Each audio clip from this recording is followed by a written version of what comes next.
At 11:58 p.m. on October 6, 1943, off Vella Lavella in the Solomon Islands, Lieutenant Commander George Packham stood aboard the destroyer USS Selfridge and watched the night close in around him.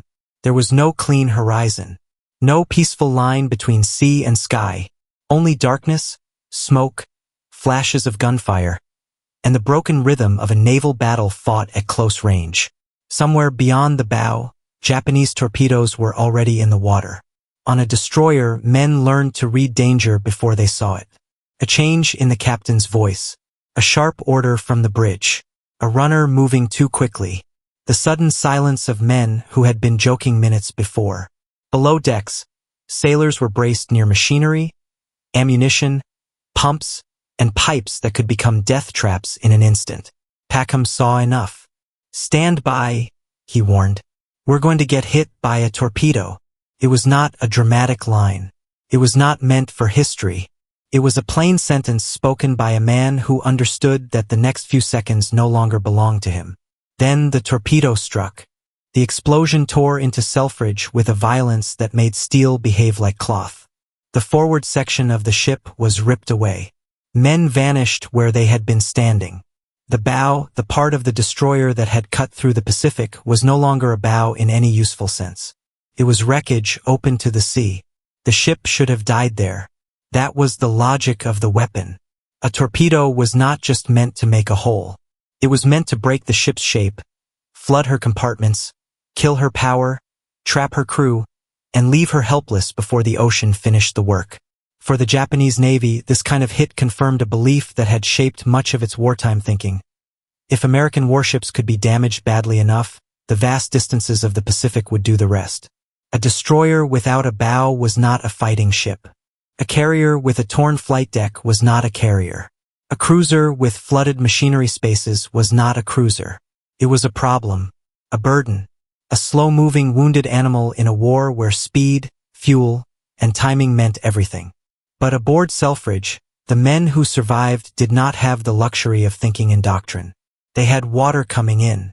They had dead and wounded shipmates. They had darkness, smoke, bent steel, and emergency lights throwing weak patches of yellow across the ruined interior of the ship. They had orders shouted over noise so loud that some men could only read lips. They had to find out which compartments were gone, which bulkheads were holding, which pipes still carried steam, which pumps still had power, and whether the destroyer could remain afloat long enough for anyone to help her.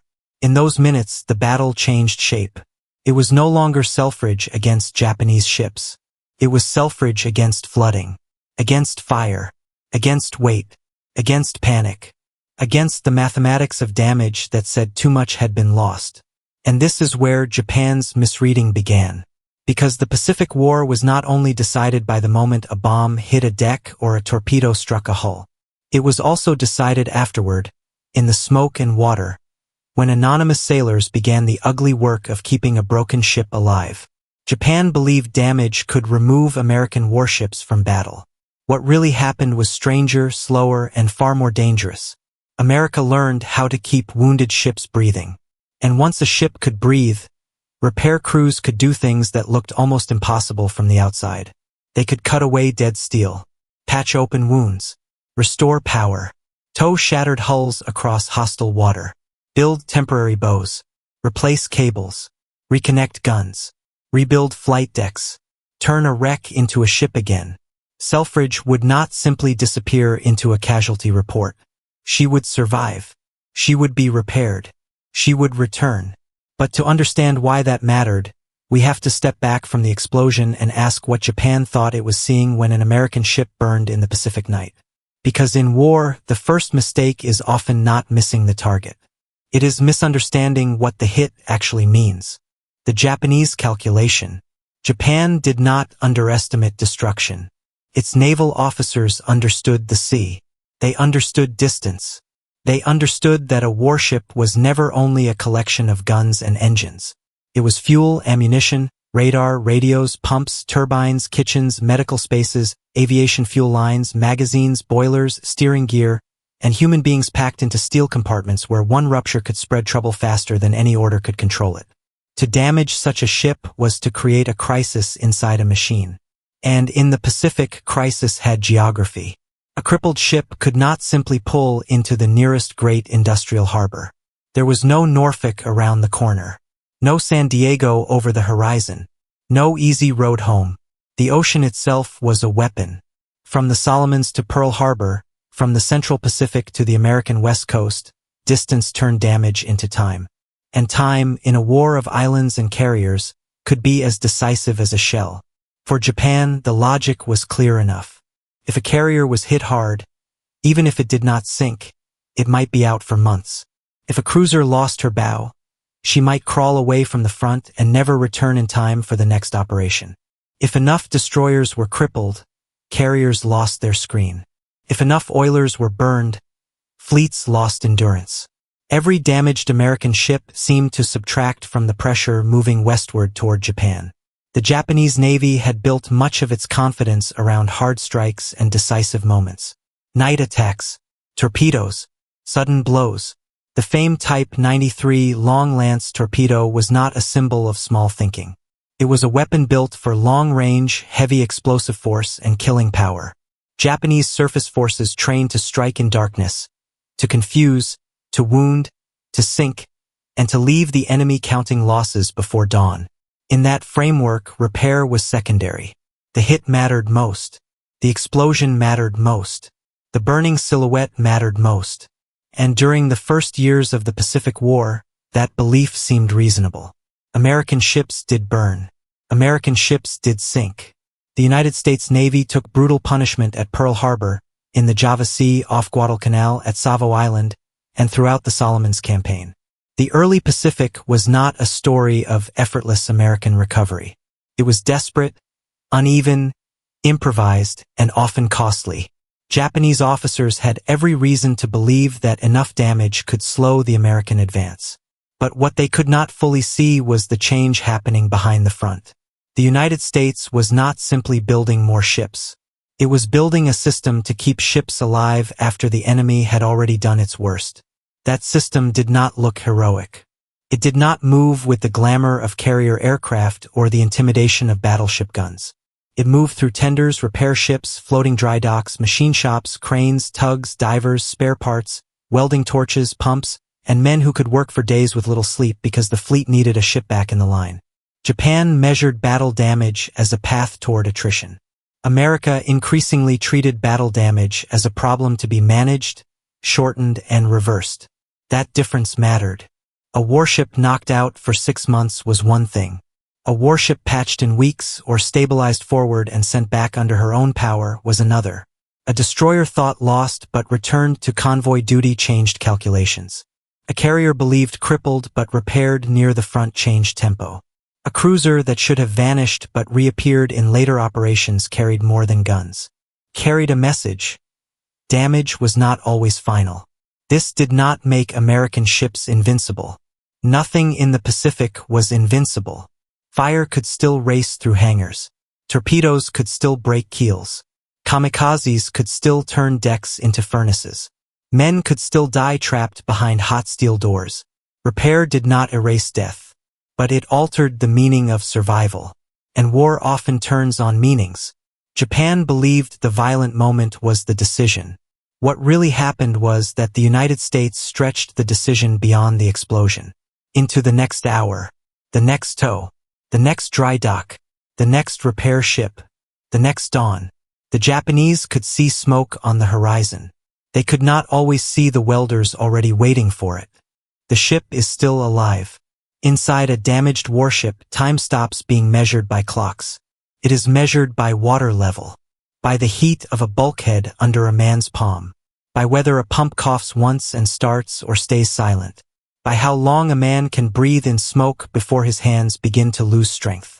The first repair ship is always the crew. Before a tender comes alongside, before a floating dry dock opens its gates, before a welder cuts away the ruined steel, the men aboard the wounded ship have to win the first battle after the hit. That battle is not clean. It is not fought on maps.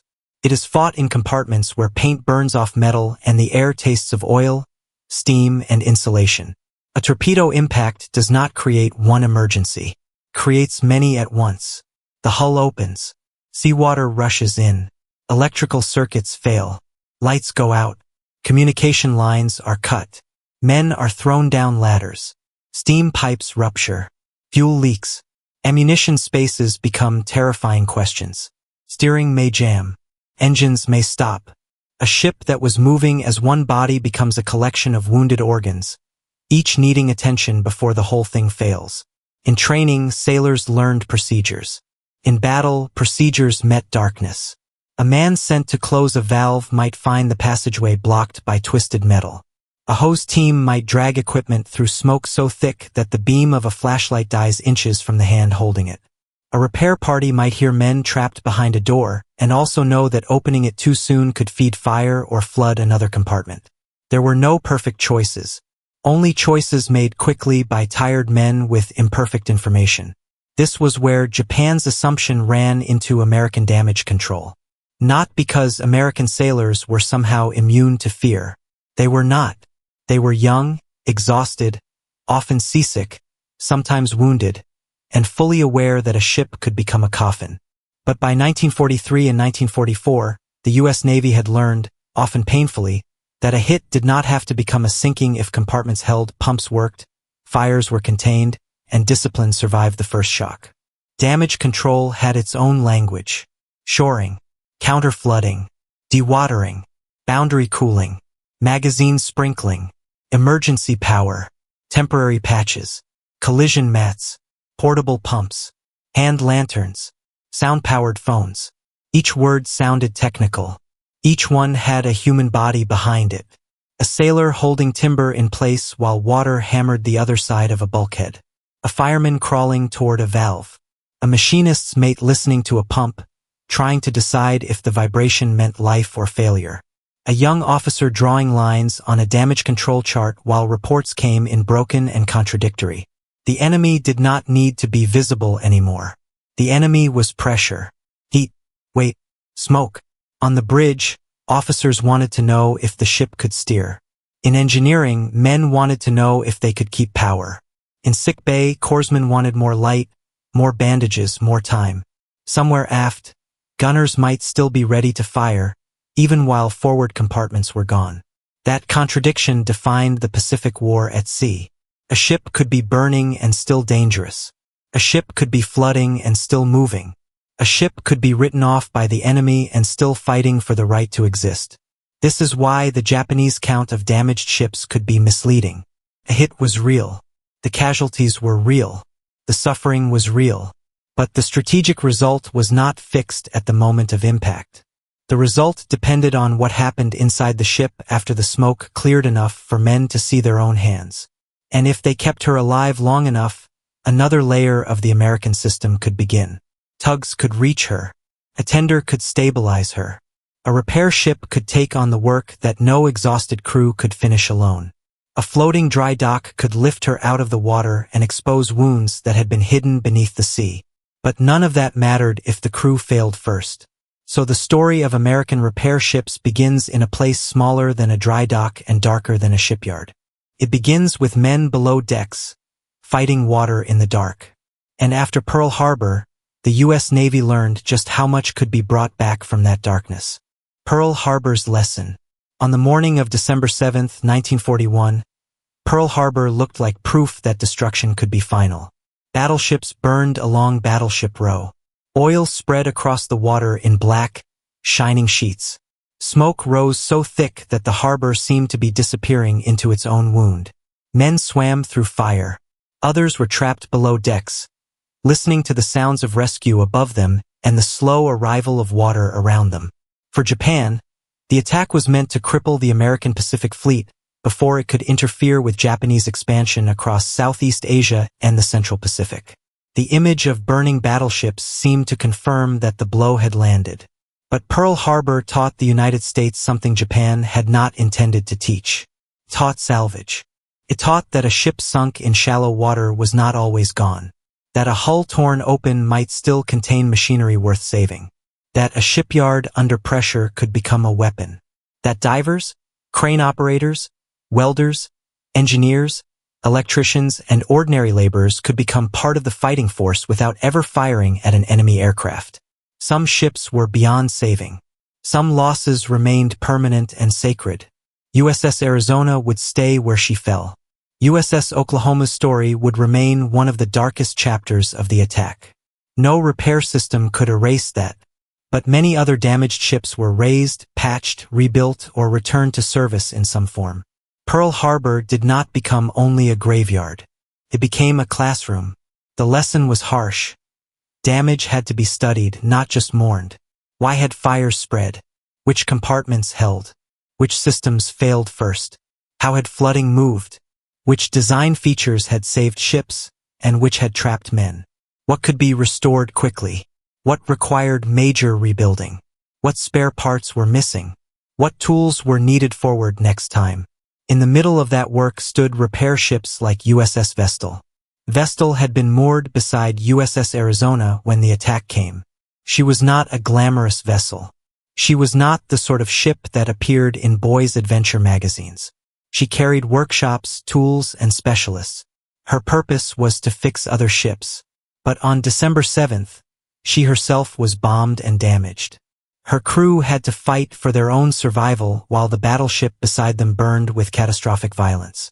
There is something almost too fitting in that image. A repair ship wounded at the beginning of the war, surviving beside one of the Navy's greatest losses, then continuing to serve. Vestal became a symbol of a deeper truth. The fleet would need more than fighting ships. It would need ships that could tend the wounded. Ships that could move with the war. Ships that could take the tools of a Navy yard and carry them into waters where no fixed yard existed. Because the Pacific was expanding. The war would move beyond Hawaii, beyond the familiar bases, into island chains with coral reefs, poor harbors, thin airstrips, tropical disease, sudden storms, and enemy aircraft still within reach. If the United States had to send every wounded ship back to Pearl Harbor or the West Coast, momentum would bleed away across thousands of miles. Pearl Harbor showed what could be repaired. The coming campaigns would ask whether repair itself could move forward. And that question changed the role of men the public rarely saw. The welders, the machinists, the divers, the pump crews, the ship fitters, the tenders, the men who turned disaster into delay, and delay into return. Japan had seen the Pacific Fleet burning. What it had not fully seen was the industrial patience forming in the smoke. The underdogs of the fleet. The famous photographs of the Pacific War are usually full of motion. Carriers launching aircraft. Marines moving through surf. Battleships firing broadsides. Destroyers throwing white water over their bows. Pilots standing beside fighters with oil on their flight jackets and exhaustion in their eyes. Repair ships rarely looked like that. They looked busy rather than heroic. Crowded rather than elegant.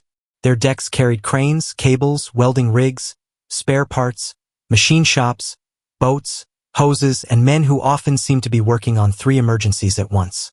They were not built to inspire fear in an enemy at a distance. They were built to make sure fear did not finish the work after an enemy attack. In the formal language of the Navy, they had designations.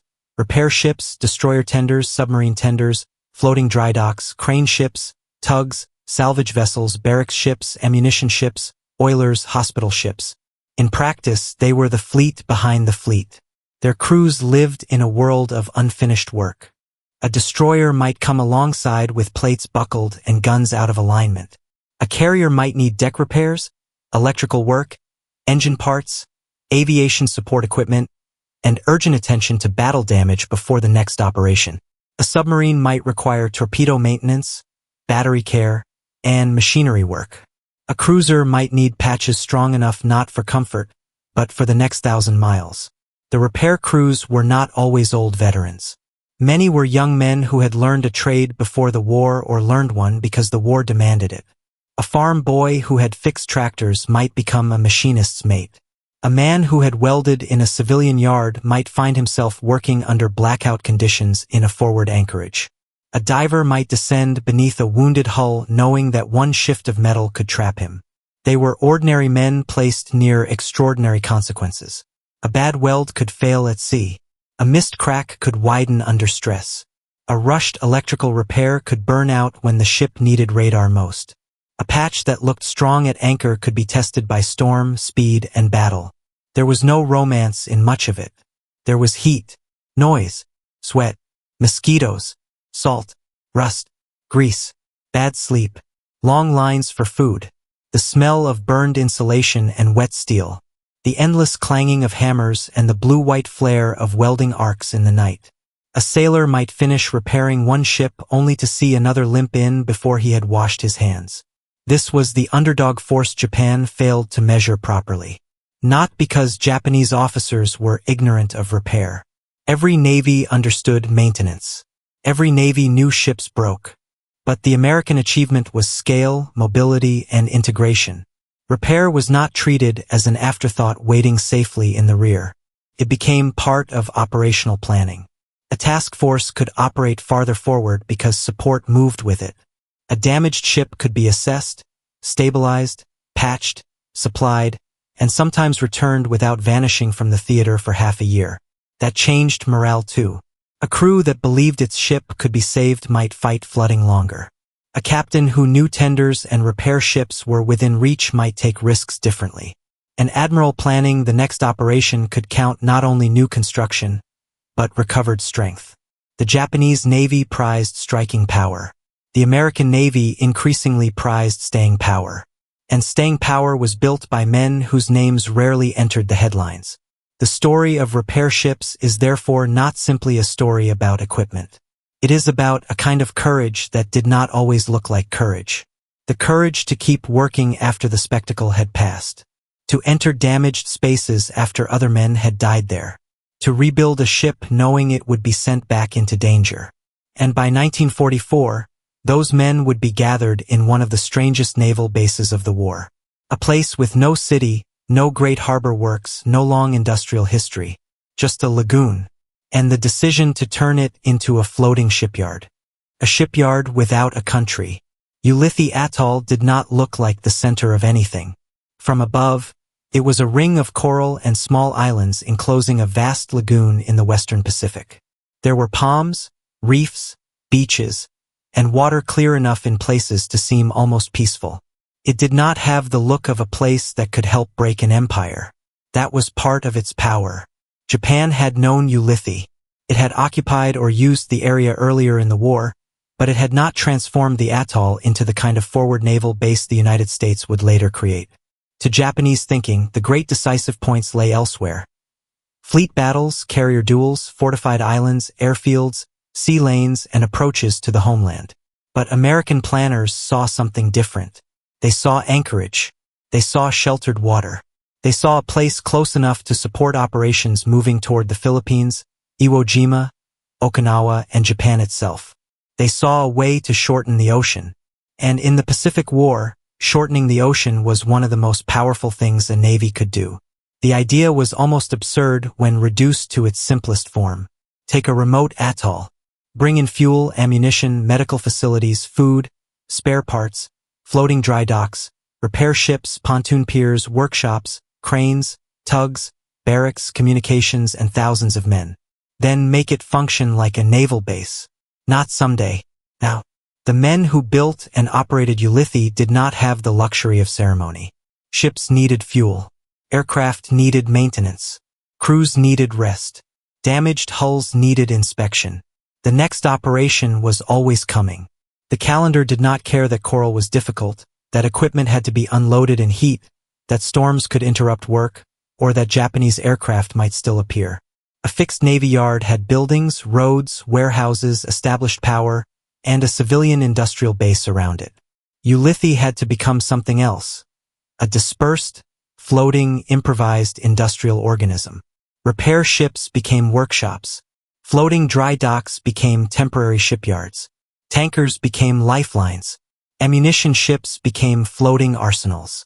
Hospital facilities treated bodies while repair crews treated steel. Even recreation had a purpose, because exhausted sailors who had been under kamikaze attack or weeks at sea needed a place to feel human before being sent back. The lagoon filled. Carriers, battleships, cruisers, destroyers, oilers, landing ships, tenders, and auxiliaries anchored in numbers that made the water itself look occupied. To a pilot overhead, Ulithi might have seemed like a city that had somehow learned to float. But unlike a city, it could disappear from public memory. There were no great stone monuments rising from the lagoon. No skyline.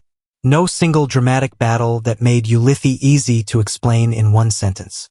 Its importance lay in continuity, in repetition, in the quiet fact that ships came in damaged, empty, exhausted, and worn, and left repaired, fueled, armed, and ready. That was the reversal Japan did not fully anticipate.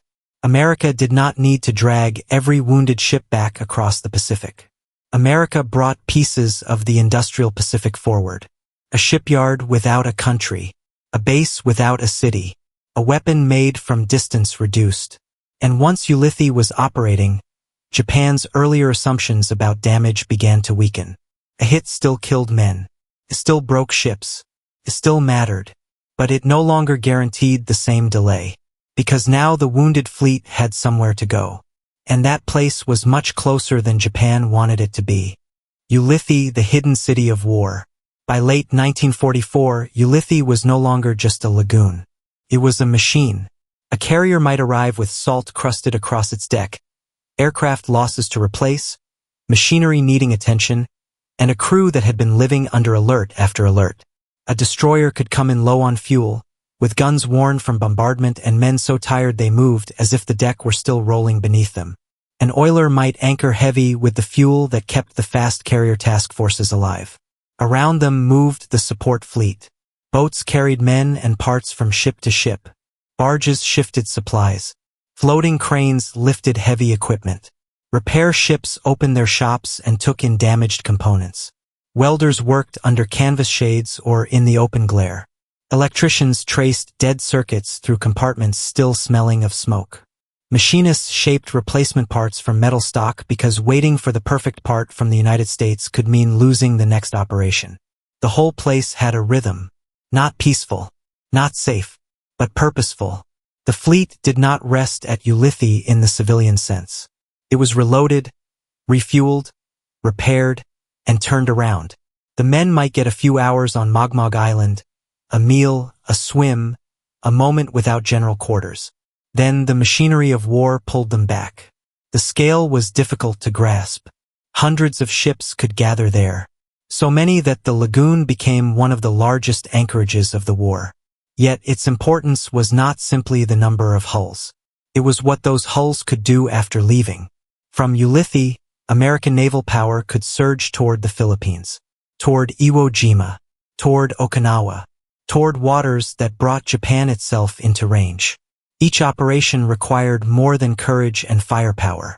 It required fuel at the right time, ammunition in staggering quantities, replacement aircraft, repairs to radar, engines, guns, flight decks, steering gear, and hulls. A fleet is never only what fights. It is what keeps fighting. That is what Ulithi made visible if one knew how to look. Japan saw carriers and battleships as the face of American pressure. But behind that pressure was a support system that made repeated operations possible. A carrier strike did not end when aircraft landed. The ship had to be rearmed. Damaged planes had to be repaired or replaced. Pilots had to be briefed again. Engines had to be maintained. Bombs and torpedoes had to move from supply ships to magazines. Fuel had to move from tankers into the veins of the fleet. Every step took men. Every step took organization. Every step gave the next battle its shape. This is where the Japanese misreading became strategic. If Japan believed the way to slow the American advance was to damage enough ships at the front, then America's answer was to make the rear move closer and closer to the front. The result was not invulnerability. It was resilience. And resilience can look, to an enemy, like endlessness. A ship struck today might not vanish. It might appear again. A carrier damaged in a raid might return sooner than expected. A destroyer believed finished might be patched. A cruiser missing a section of its bow might still limp to help and later resume war.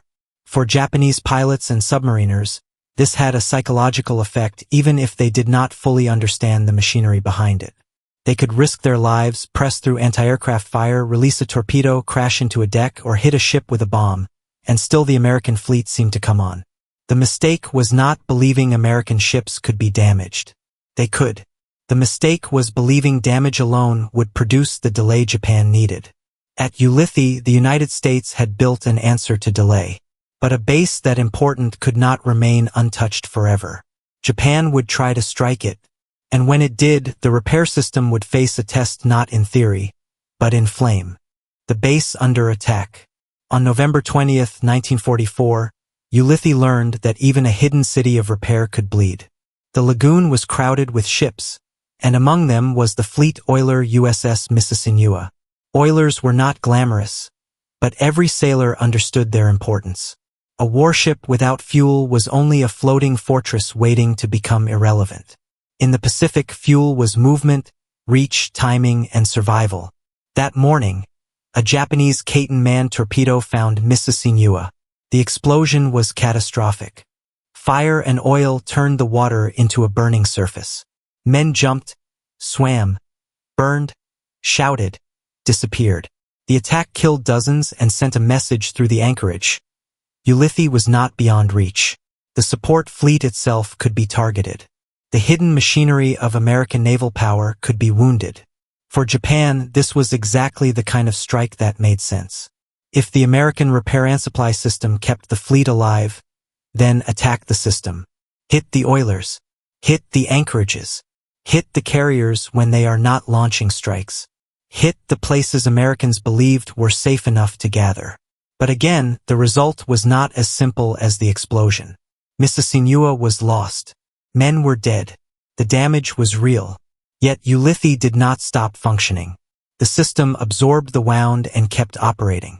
Other tankers, repair ships, supply vessels, and crews continued the work. The base bent, but did not break. Then, on March 11, 1945, the war returned to Ulithi in another form. A Japanese aircraft came in long-range, low, and dangerous. Its target was USS Randolph, an Essex-class carrier at anchor. The ship was not at sea launching a strike. She was in the place where crews hoped, briefly, to step back from the edge. The aircraft hit. The explosion tore into Randolph, killing 25 men and wounding more than 100. The shock traveled through the ship. Smoke filled spaces that had moments before belonged to routine. Sailors who had expected repair work, rest, maintenance, or ordinary shipboard labor were thrown back into damage control. Again, Japan had landed a serious blow. A carrier had been hit inside the American forward anchorage. But the deeper question was not whether Randolph had been damaged. She had. The question was what the damage meant. Under older assumptions, such a carrier might have been removed from major operations for a long period. A damaged flight deck, structural injury, casualties, and internal wreckage could have sent her far from the front. But Randolph was not sitting alone in an empty ocean. She was inside a repair ecosystem built precisely for this kind of crisis. Repair crews went to work. The ship's own men fought the immediate damage. Specialists came in. Temporary repairs were organized. Steel was cut, cleared, patched, strengthened. Systems were inspected and restored. The work was urgent because Okinawa was coming, and the fleet could not afford to treat every wound as a long retreat. Randolph returned to combat in time for the Okinawa campaign. That fact is easy to say. It should not be easy to feel. A carrier hit at anchor in March with dead men aboard and a torn ship beneath their feet was back in the war roughly a month later. That was not magic. It was planning, labor, skill, pressure, and a repair system close enough to matter. For Japan, it was a brutal truth. Even when the strike succeeded, the strategic result could shrink. They believed a damaged carrier meant a carrier removed. What really happened was that American repair capacity turned certain wounds from strategic paralysis into temporary interruption. And as the war moved toward Okinawa, temporary interruption was not enough. The mathematics of survival. War is full of numbers that do not look emotional until someone has to live inside them. Miles, hours, gallons, tons, compartments flooded, men missing, days in dock, days saved, ships available, ships absent. The American repair system in the Pacific mattered because it changed numbers that commanders could feel but civilians rarely saw. A damaged ship sent back to the American West Coast might be gone for months. Even Pearl Harbor, powerful as it was, could still be far from the forward edge of war. Distance consumed time. Time consumed operational strength. Every mile a damaged ship had to travel was a mile in which it could be lost, delayed, or unavailable. Forward repair compressed that distance. A ship did not always have to be restored perfectly near the front. That was not the point. The first question was more basic. Can she float? Can she move? Can she steer? Can she make enough speed? Can her damage be contained? Can she reach a larger yard? Can she serve in a limited role? Can her guns, radar, or flight deck be restored enough for the next operation? Perfect repair could wait. Survival could not. This created categories of usefulness that Japan's hit-centered thinking often blurred. A ship might be too damaged for full combat but still salvageable. A ship might be too damaged to fight immediately but reparable forward. A ship might be patched just enough to reach Pearl Harbor rather than requiring a tow across the whole ocean.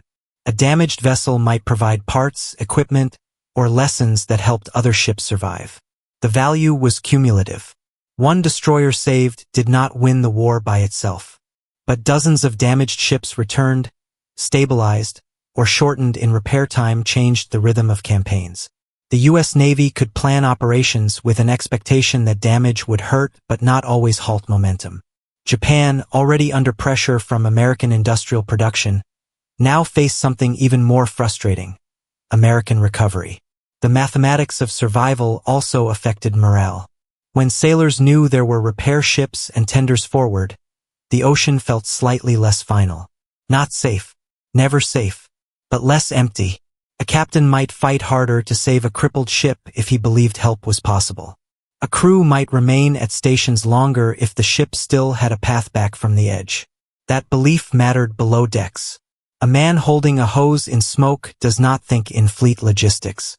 He thinks about breathing, about the heat on his face, about whether the man beside him is still moving. But somewhere beneath that fear is another question. Is this work going to matter? If we hold this bulkhead, if we keep this pump running, if we stop the fire here, will the ship live? The answer, increasingly, was yes. Not always, but often enough to change the war. Japan's problem was that it needed destruction to create lasting gaps. It needed American losses to accumulate faster than American industry, training, and repair could replace them. But the United States was not merely replacing ships. It was recovering them. It was reducing downtime. It was pulling value back from wreckage. The Japanese could sink ships. They could kill sailors. They could damage carriers and cruisers and oilers. The tragedy of that cannot be softened. But by 1944 and 1945, they were fighting a navy that had learned to treat damage as a race. The enemy's weapon created the wound. American repair decided how long the wound would last. And the closer the repair system moved to Japan, the less time Japan had to benefit from the damage it caused. That was the hidden arithmetic behind Ulithi, Pearl Harbor, Selfridge, Randolph, and so many other wounded ships. A torpedo needed seconds to strike. Repair needed days, weeks, sometimes months. But if those weeks were fewer than Japan expected, the battlefield reality changed. And every saved day carried a human cost. The cost of keeping steel alive. A repaired ship could look clean again from a distance. Fresh paint, new plating, restored guns, straightened lines, men back at their stations. The sea breaking white against the bow as if the ship had never known the shape of disaster. But steel remembers. So do crews. Repair did not erase the moment of impact. It did not bring back the men who had been standing where the torpedo struck. It did not remove the memory of voices behind a sealed hatch, or the smell of burned fuel in a compartment that had been declared safe enough to enter. It did not make a sailor forget the sound a ship made when part of it was no longer attached. USS New Orleans carried that kind of memory. At the Battle of Tassafaronga in late 1942, a Japanese torpedo tore away much of her bow. The damage was grotesque. The ship's forward section was gone, and more than 180 men were killed. The surviving crew had to keep her afloat under conditions that would have made any orderly manual feel inadequate. The image of New Orleans after the hit remains one of the most striking examples of naval survival in the Pacific. A cruiser with her face torn off, still afloat. Men aboard her still working, still calculating weight, flooding, balance, power, steering, and the possibility of reaching help. To say she was saved is accurate. It is also too small. Saving a ship like that meant men working in spaces where friends had died. It meant cutting, bracing, pumping, sealing, and improvising while shock still lived in the body. It meant officers making decisions with incomplete information and enlisted men carrying them out with hands that might still be shaking. The same was true across the fleet. Repair crews did not receive ships as neutral objects. They received trauma made physical. A torn hull was not just metal. It was the outline of an explosion. A burned deck was not just a work surface. It was where men had run, fallen, fought, and sometimes disappeared. A flooded compartment could be pumped dry, but what it revealed afterward was not easy to forget. The men who repaired ships worked in the aftermath. There is a particular burden in aftermath. Combat has a terrible clarity while it is happening. Survive, fight, obey, endure. Afterward, the mind begins to notice details. A boot without its owner. A name written inside a helmet. A coffee cup still sitting where a man left it before general quarters. A watch stopped by shock. A bulkhead marked by smoke at the height the fire reached. Repair required touching those details. It required making the ship functional again without pretending nothing had happened. That is why the story of American repair ships should not be told as a cheerful tale of efficiency. It was efficient, often brilliantly so, but it was also grim. The same system that returned ships to battle also returned crews to danger. A vessel saved from sinking might carry her surviving men into the next operation. A carrier repaired after a kamikaze hit might launch aircraft again, while empty bunks remained below. War does not offer clean victories. It offers continuation. For the United States Navy, continuation was essential. Every ship repaired, every engine restored, every hull patched helped maintain pressure across the Pacific. For the men aboard, it meant the war was not finished with them yet. Japan had believed damage would break momentum. What really happened was that American repair kept momentum alive, but it did so by asking men to work in the shadow of the dead. That shadow followed the fleet all the way to the final campaigns. And when official reports later described ships as repaired, operational, returned to service, or available for action, those words carried more pain than they seemed to hold. The fleet behind the fleet. Official recognition often arrives in cold language. A ship was repaired. A vessel returned to service. Damage was controlled. Operational availability was restored. The phrases are useful. They belong in reports. They help commanders plan. But they do not capture the heat of the compartment, the fatigue of the welder, the diver beneath the hull, the repair officer making notes under a lamp while another ship waits outside. By 1945, however, the strategic meaning of forward repair could no longer be ignored. The U.S. Navy had learned that naval power was not only the number of ships built, but the number kept available. A battleship in dry dock was not the same as a battleship off Okinawa. A carrier waiting for repairs on the West Coast was not the same as a carrier patched at Ulithi and returned to operations. A destroyer lost to months of transit created a gap. A destroyer stabilized forward might close that gap. The support fleet had become a force multiplier. This was the fleet behind the fleet. Service Squadron 10, repair ships, tenders, floating dry docks, oilers, ammunition ships, hospital ships, tugs, salvage crews, Seabees, and thousands of specialists whose labor made the combat fleet appear stronger, more persistent, and more relentless than raw ship counts alone could explain. Japan saw the ships that fired. It struggled to stop the system that fed and repaired them. That distinction mattered in the final year of the war. American forces were operating at distances that would have strained any navy in history. The closer they moved to Japan, the more violent the fighting became. Kamikaze attacks inflicted terrible damage. Okinawa became a grinding ordeal. Ships were hit, burned, flooded, and scarred. Repair was not a background service. It was part of survival under continuous pressure. Yet public memory often moves toward the visible. The carrier deck, the flag raising, the landing beach, the battleship guns, the fighter ace, the admiral's decision. Those things matter, but they do not stand alone. A carrier deck exists because someone repaired it. A landing fleet moves because oilers fueled it. A destroyer screens because tenders kept her machinery alive. A submarine returns to patrol because a tender serviced her. A battleship fires because ammunition ships, repair crews, and maintenance men made sure her guns and systems still worked. The more closely one studies the Pacific War, the harder it becomes to separate combat from support. They were not separate worlds. They were one machine.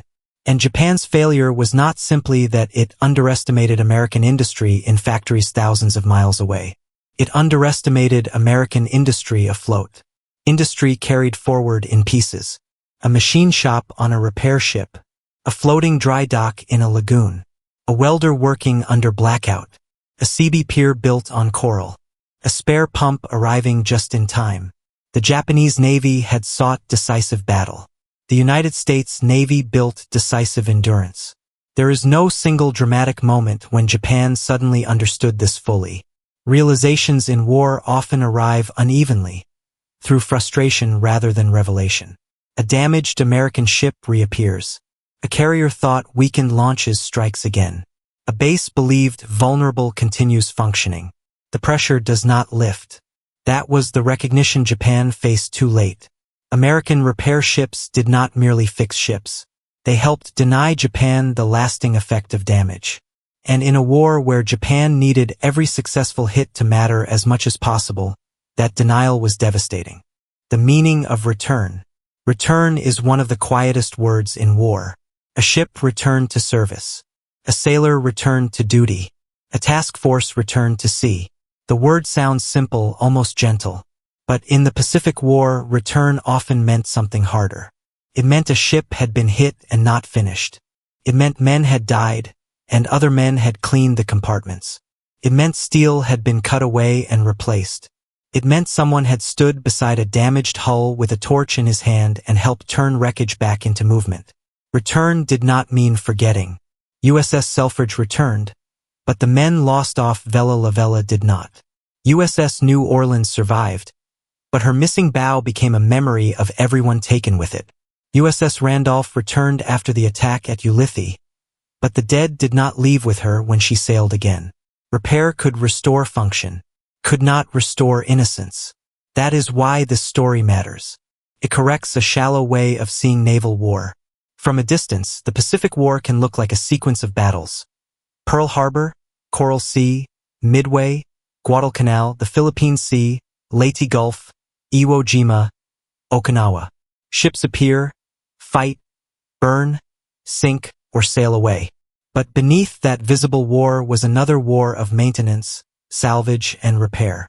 A war of keeping enough machinery alive to make the next battle possible.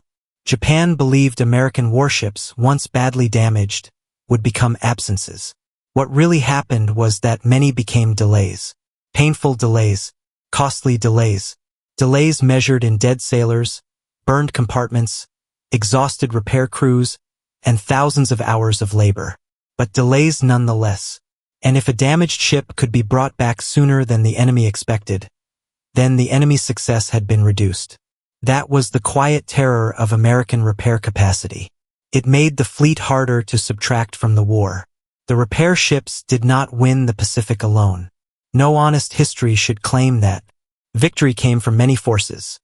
Industrial production, code-breaking, submarines, carriers, marines, soldiers, airmen, logistics, allies, strategy, sacrifice, and Japan's own strategic limits. But without forward repair, the American advance would have been slower, more brittle, and more expensive. A navy that cannot repair is a navy that must keep replacing. A navy that can repair near the front can endure punishment and still move. That was the truth Japan encountered too late. The final image is not a battleship firing or a carrier launching aircraft into sunrise. It is quieter than that. A damaged ship sits under harsh work lights. Men move across her deck with cables and tools. Somewhere below, pumps beat steadily. The smell of burned metal still hangs in the air. A welder lowers his mask. Sparks fall into the dark like brief, white rain. No one watching from far away would call it a decisive moment. But it is, because the ship is not dead yet. They believed a damaged warship was one step closer to disappearing. But what really happened was that America learned how to bring steel back from the edge and send it forward again. If you are watching from a place connected to this history, or if someone in your family served at sea, in a shipyard, in a repair crew, or anywhere inside the long shadow of the Second World War, share it in the comments. These stories are often remembered through battles, but many of the men who kept the war moving worked far from the spotlight, with tools instead of headlines. If this documentary gave you a new way to see the Pacific War, consider sharing it with someone who values the forgotten parts of history, and subscribe to WW2 Warfront for more stories of what they believed and what really happened.